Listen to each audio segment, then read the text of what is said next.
73 new coronavirus cases, a hospital cluster expands and another death in Victoria overnight. Thousands of Victorian students forced to return to online learning as schools are sent back into lockdown. No, this will be very, very challenging for many, many parents. There is simply no alternative.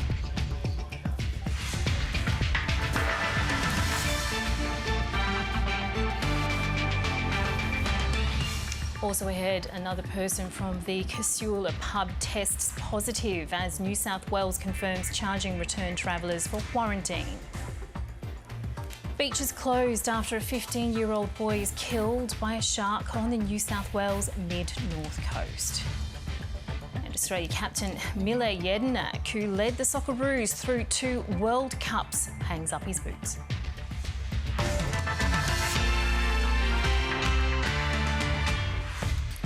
Hello and welcome to ABC News. I'm Miriam Corowa. A man aged in his 70s has become the latest Victorian to die from coronavirus as the state records 273 new cases. Students from prep to year 10 in the locked down Greater Melbourne area and Mitchell Shire will return to homeschooling from the 20th of July in an effort to contain the coronavirus outbreak.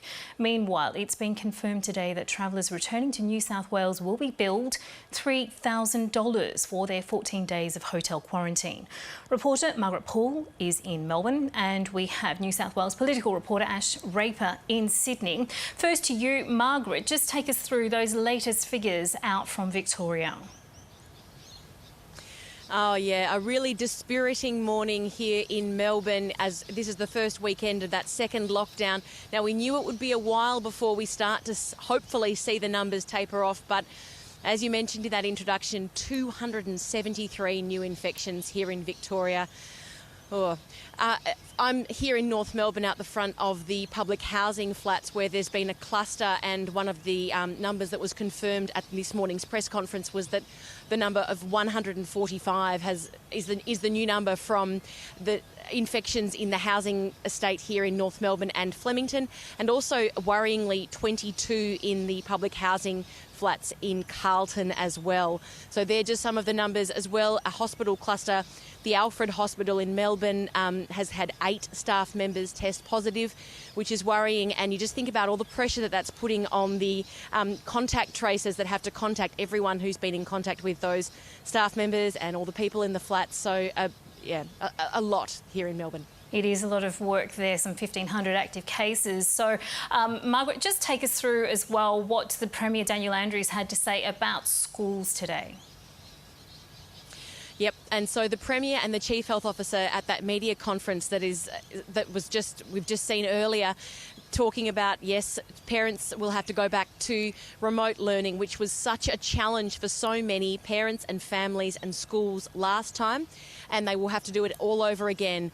And the Premier said this was an extremely difficult decision to make, but it has to be done, was the way that he phrased it, to reduce all those people dropping off, picking up, coming into contact throughout the state. Let's hear from what the Premier had to say. I know this will be very, very challenging for many, many parents. There is simply no alternative but to go to this footing. We can't have the best part of 700,000 students, as well as parents, moving to and from school, moving around the community as if there wasn't a stay-at-home order, as if there wasn't a lockdown. That'll put at direct risk us achieving our aim, and that, of course, is to drive these numbers down at the end of the 6-week period and get to a position where we have control.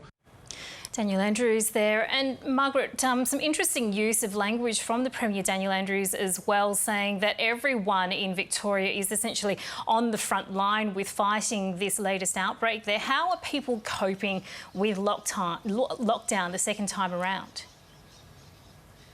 Everyone is affected in Victoria, but everyone is affected differently. I'm in North Melbourne outside these flats where people who are classed as close contacts of people who have tested positive to coronavirus, so they have to stay inside. We've been speaking to lawyers who are in touch with the people inside who are concerned that they're not able to access enough fresh air and exercise. Overnight we saw reports of a temporary fencing being set up and then quickly removed.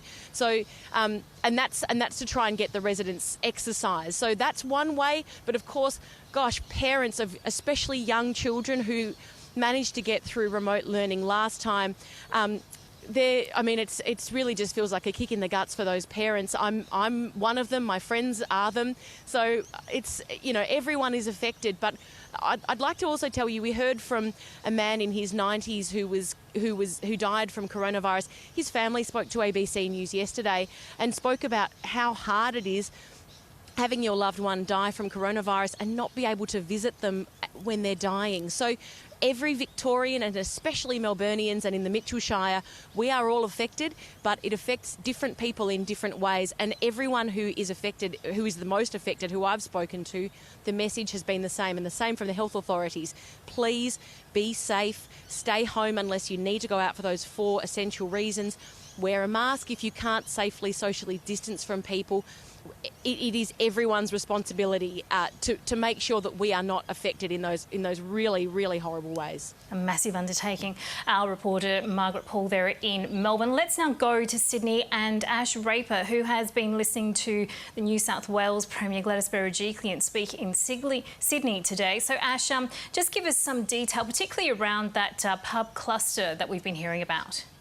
Miriam, an 18-year-old staff member at the Crossroads Hotel in Casula here in Sydney has tested positive for coronavirus. So that takes the total number of cases associated with that particular pub to 6. Now, this worker worked on the 3rd of July, and that is a crucial date here when dealing with this cluster at the Crossroads Hotel, because 2 patrons who went there separately on the 3rd of July, last Friday, a week ago Friday, were there and they had tested positive for coronavirus. Now, this worker worked that night, the 3rd of July, that Friday night, but he also worked subsequent days. So when New South Wales Health have been looking at dealing with this outbreak at the Crossroads Hotel, they've been focusing on the Friday night, the 3rd of July, and on that night there are at least 600 people at that hotel. But now this worker has tested positive. They're now looking further afield and the days after. So now between the 3rd of July and the 10th of July, anybody who was at that pub has been told to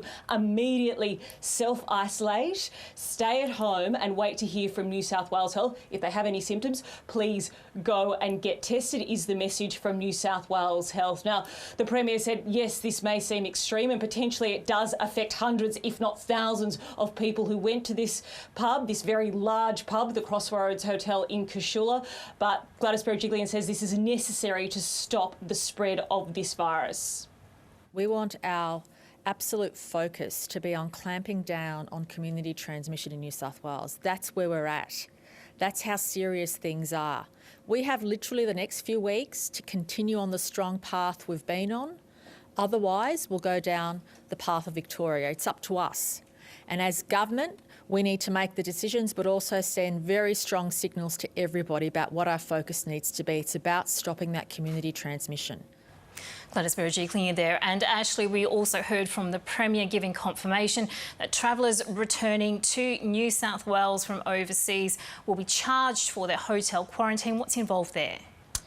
Yes, Miriam, this has been foreshadowed by the Premier, but has been officially announced today that from next week, everybody who returns, an adult that returns from overseas, will be charged $3,000. Now, for families, it won't be $3,000 per person. So it's $3,000 for the first adult, $1,000 for the second, and then children will be $500 each over the age of 3. So for a family of 4, it's around $5,000, $6,000. Now, the Premier has made no apologies about this. She said there will be a hardship fund if people have certain circumstances that they can't pay the $3,000 bill, but she insists that people have had enough time to return. This is 3 to 4 months now that people have had the opportunity to leave their life overseas and come back to Australia if that's what they need to do. So this will come into effect from next Saturday, but you have till tonight to book a ticket. So you're overseas, you have till midnight tonight to book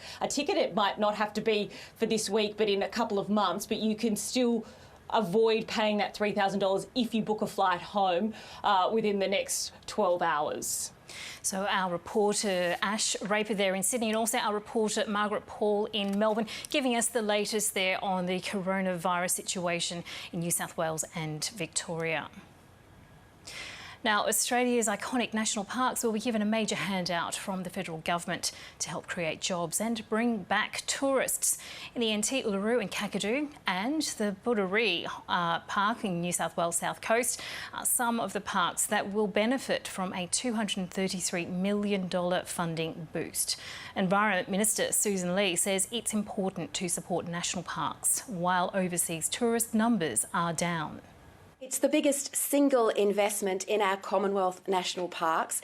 It's about lifting the infrastructure, making these iconic destinations truly as good as they possibly can be as we come out of COVID, more than 1,000 jobs over the next 3 years, and just a real lift both to the working experience for our Indigenous rangers and communities that live in the parks, but also the visitor experience.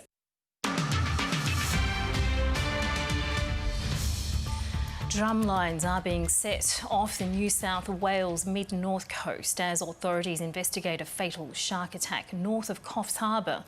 A 15-year-old surfer was killed yesterday at Wooleye Beach, and Clarence Valley beaches remain closed. Hannah Ross is at Wilson's Headland. Hannah, just take us through how the community is reacting there today to that situation. Unfortunately, we have lost that connection to Hannah. We will try and get back to her and find out a little bit more about that situation, that tragic incident involving a 15-year-old killed by a shark yesterday. Now, in parts of the United States hard hit by the coronavirus pandemic, planning is underway to establish overflow hospitals. The state of Florida has recorded more than 250,000 coronavirus cases, while in Texas, Arizona and South Carolina, the death rate has doubled in just the last week. Chief Foreign Correspondent Philip Williams has more from Washington. You're getting reports of, say, 90% occupancy, but that doesn't really tell you the whole story, because in some areas of some states, it's already at capacity. They're already having to ship patients out to other hospitals. And the concern is when those hospitals are filled up, well, what next? Well, what next is that in some areas, in Texas and Florida, they're considering reactivating plans they'd had put in place in March to take over convention centres and effectively establish temporary hospitals for these COVID overflows, because they show no sign of abating. This crisis, particularly in the West and the South, it just goes from bad to worse, and it doesn't seem to have any sort of break on it. That's we're getting terrible statistics. You know, we're getting closer to 70,000 a day, and just a couple of weeks ago that it was at 30,000 a day. So it's exploding exponentially. Of course, there are variations, but when you look at the overall charts, they're all looking very bad. And it's not just those southern states; some other states too. Wisconsin, for example, up in the north. They're reporting increases as well. Nothing like what's happening in the south, but the fact that the indications are going in the wrong direction has everybody worried. For example, in parts of Florida now, in Dade County, they've got positive results of close to 30%. That means of all of the people that are tested, 30% are coming back with positive results. So it's really, really hot and really taking off badly, particularly in Florida. And the governor there is saying, well, yes, yeah, take precautions, whatever, but he's not ordering masks. Some towns are ordering masks in their towns, but in some states, for example, Georgia, the Atlanta mayor wants masks made mandatory. She said she's going to make them mandatory. But then the governor has said, no, you can't do that. You don't have the authority to do that. It's up to the people to choose to do that themselves. But at what point in a crisis do you decide, actually, we do need to take some rather drastic measures? And it's this competition, this endless push and pull between the health concerns and the economic concerns. And at the moment, some of the governors in some of the southern states seem to have the economic concerns more front in mind than the actual casualties. And of course, that means that effectively, this is what the health authorities say, that's going to cost more lives in the long run. So it's a question of jobs and economy versus lives. Well, it's a hard one to measure, but I think most people, especially if you're the one that has lost a loved one or has somebody that's very sick in hospital, you're likely to say, well, no, the lives matter more than the jobs for the moment. I've been at occasions where you have Trump supporters gathered in a group and no masks are worn. Why? Because it's seen as if you wear a mask, you're a Democrat supporter, because it's not what the president does. Well, now the president is going to wear a mask. It really...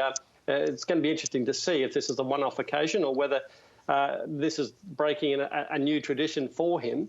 But certainly many of the health professionals are saying if only the president would wear a mask, that would send at least a strong signal to his supporters and everybody else in the country that it's okay and it's actually a good idea. Now, let's just return to the details of that shark attack story in New South Wales, which happened yesterday. Mourners have remembered a teenager killed in that shark attack off the New South Wales mid-north coast. Clarence Valley Council says it is deeply shocked and saddened over the death of 15-year-old Manny Hart DeVille. The mini water local was killed while surfing at Wilson's Headland at Wooleye Beach, north of Coffs Harbour, yesterday. Beaches in the area have been closed as police investigate and try to locate the shark. A witness says he believes the fish congregating near the shore may have brought the shark to the beach. A young fellow was taken while surfing down here on the beach. There was quite a few salmon getting around at the time too, from Friday afternoon onwards until yesterday. Even myself, I refused to go in the water for any spearfishing activities. And with the overcast weather, I just left it to be. It's just, at the moment, it is a food chain out there for them. I was actually sickened. And even last night, I didn't want to stay down here because the place just felt haunted to me. And I've been coming here all my life. It was a very eerie and uneasy feeling. You know, everyone's been locked up from COVID and whatnot. We all want to get out, but conditions like this today, this shark probably turn back up here later on this evening on the in-tide. The federal government's free childcare scheme is coming to an end and there are concerns some parents will struggle to cover the cost. The $1.5 billion scheme was introduced in April in response to coronavirus and meant that fees were waived and childcare centres had to fund staff costs through JobKeeper payments. Verity Gorman reports.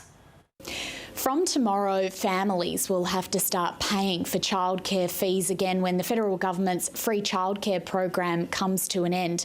For many families, childcare fees are one of the biggest household expenses, so the free childcare scheme has been a huge help during the coronavirus pandemic. Sarah Greenhill and her partner both worked in the aviation industry before COVID-19, but she lost her casual job and her partner's getting half his wage after being stood down and put on JobKeeper. With their finances tight, they say there's no room in the budget for childcare. So I've taken Elliot out of daycare now because now it's going back to costs, like we can't afford it anymore. 18-month-old Elliot had been going to daycare 2 days a week and his parents say he was thriving. He learns so many things, like even socialising's been great. He's learning how to share with other kids and like they're even teaching him little things like washing up and all of that kind of stuff, just practical stuff. The free childcare scheme was introduced in April with the aim of keeping providers afloat during the coronavirus pandemic.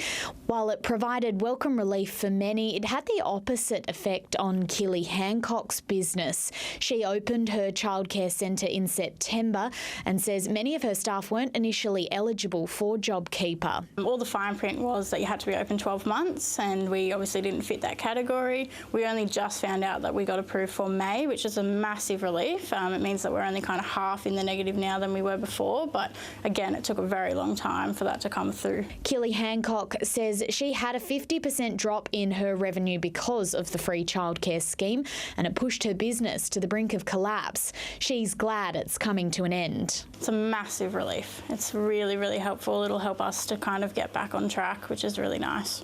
While families will start paying for childcare again from Monday, the childcare subsidy will be reintroduced reduced, and the Federal Education Minister Dan Tehan has said there will still be additional support for those that need it. Anyone who was getting the childcare subsidy before the scheme was introduced in April will start getting it again automatically if they're eligible, but anyone who is new to childcare will have to apply through the MyGov website. Verity Gorman, ABC News, Wagga Wagga. When COVID-19 partially shut down the country, thousands of international backpackers and grey nomads found themselves stranded. A volunteer group that helps disaster-stricken communities has turned out to be an unexpected lifeline for them. And in the process, it's helping hundreds of fire-affected farmers rebuild essential infrastructure. It isn't the Australian experience these backpackers imagined. Follow the sun, not in winter. We didn't plan to be in winter in Australia. COVID-19 caught these international visitors on the hop. We start to travel and everything starts to close and we have to stop and we lose a lot of money because we have to take an Airbnb. Blaze Aid is a volunteer-based organisation that's helping bushfire-affected communities recover. And here in Braidwood, it's offering a safe haven for travellers who would otherwise have nowhere to go. I had a journey to trek around Australia. I'm a travelling solo nomad, so yeah, it's been an absolute blessing. Yeah, it's like a big family, very wholesome, it's good fun. It's nice to be a part of something as well. In exchange for bed and board, they're rebuilding hundreds of kilometres of fencing for producers who are trying to get farms back up and running during the coronavirus pandemic. It's a godsend to have help with it. It's just as important as roads and railways. Since March, 2,000 backpackers have contributed to the effort in camps across southeastern Australia. We've been able to achieve a lot more because they're a lot younger. Without them, Blaze Aid says it would have been forced to pull out of some communities due to the age of their volunteers. Blaze Aid generally is seen as an older retiree, grey nomad type thing. To have this influx of people that just make us feel really good, and we're very proud of them. A temporary change to the working holiday rules means this volunteer work counts towards the 88 days backpackers need to extend their visas. We've got, I think, 1 day left on our visa and then we're up, so we caught it just in time. We work for a good cause and not just for earn money and have our second visa. We help people and we think that's a better way to have our visa. Even though the COVID has been terrible, here, bringing the backpackers in, it's been fantastic. Made us old blokes a bit younger. Much needed connections forged between two generations caught up in a crisis. Peter Doherty, ABC News, Braidwood. Now let's check sport with Jared Coote.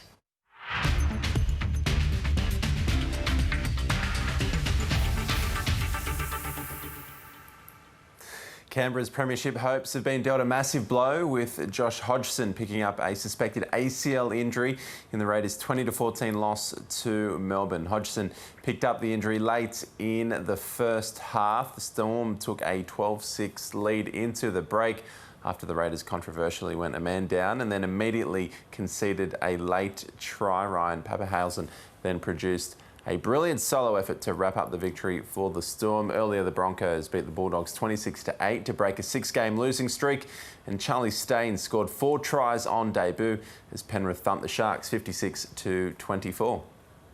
Essendon have stormed into the top 4. The Bombers recovered from a slow start to beat North Melbourne by 14 points. David Zaharakis kicked 3 goals for Essendon, who restricted North to just 4 goals in the final 3 quarters. The Bombers have now won 4 of their 5 games this season. Earlier, the Melbourne Demons won their second game of the year, beating Gold Coast 80-63. Isaac Rankin was stunning on debut for the Suns with 3 goals, but a late flurry of majors, including Harley Bennell's first goal in 3 years, secured the win. And the Adelaide Crows remain winless after going down to West Coast 67-34.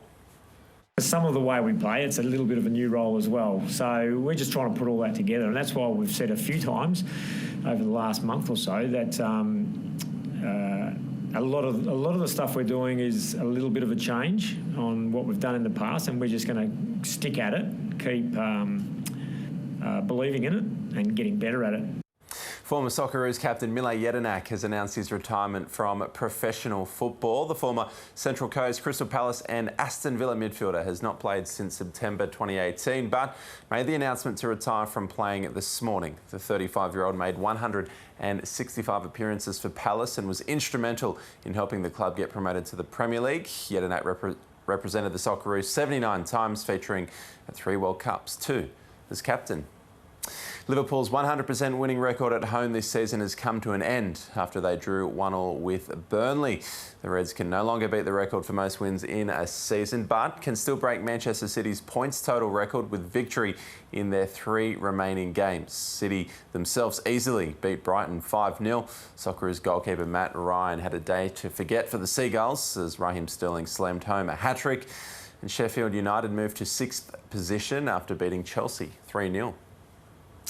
Lewis Hamilton has again dominated in wet conditions. The defending world champion excelled on a wet track to take pole position at the Styrian Grand Prix. Hamilton finished qualifying more than a second faster than Max Verstappen, who will start second on the grid. The Red Bull driver spun out as he tried to beat Hamilton's time. Carlos Sainz finished third fastest. Aussie Dan Ricciardo will start the race from 8th position after recovering from a crash yesterday. And after a 3-year break, the Western Force have again taken to the field in a Super Rugby competition. Unfortunately for Force fans, despite a bright start, the side couldn't manage a fairy tale comeback. The Force, who were kicked out of the competition in 2017 but have returned for the Australian version of Super Rugby due to the coronavirus pandemic, looked the better side early against the Waratahs and led 14-0. But the Tars went up a gear in the second half, scoring 23 unanswered points in just 22 minutes. Angus Bell and Tom Staniforth scored tries in the Waratahs' first win of the restructured Super Rugby AU season.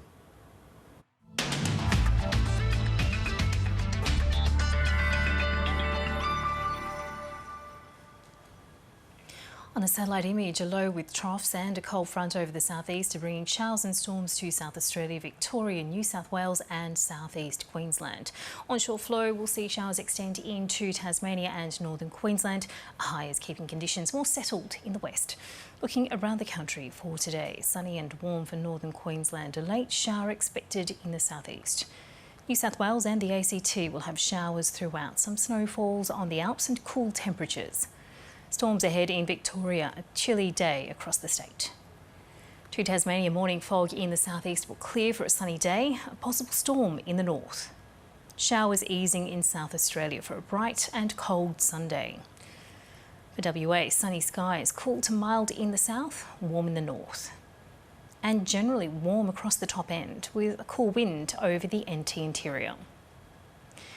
Now to tomorrow's forecast for the capital cities. Clearing showers in Brisbane, drizzle in Sydney and Canberra. Melbourne, a chance of showers, mostly sunny in Hobart.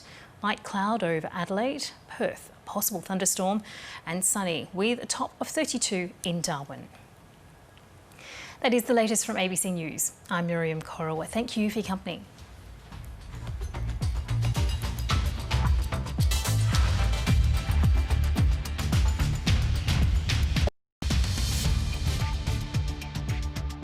Former Prime Minister Julia Gillard joins me for a special one-on-one to